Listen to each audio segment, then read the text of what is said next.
Power supply connect केलेला आहे input म्हणून. G1 कनेक्ट केला G1ला, G2 कनेक्ट केला G2ला. इथे आपण बल्ब कनेक्ट केला ॲज अ लोड आणि इथे पॉवर स्कोप कनेक्ट केलेला आहे.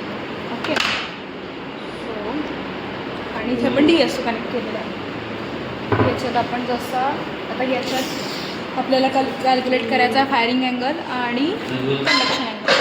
आपण फायरिंग अँगल कॅल्क्युलेट करतो कारण की पहिली म्हणजे एक डिव्हिजन आहे 18 डिग्रीजची.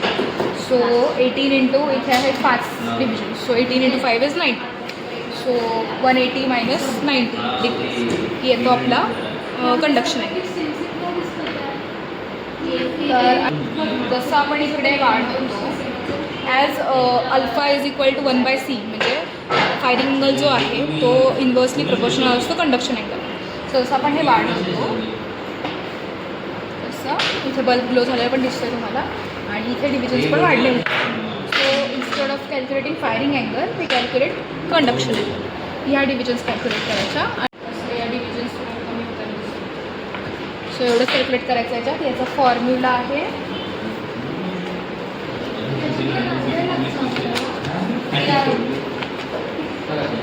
इथे दिलेला जो की आहे आपला 230 वोल्ट. ओके, थेरटिकल करताना आपल्याला VRMS घ्यावं लागतं. प्रॅक्टिकली आपण हा फॉर्म्युला यूज करतो.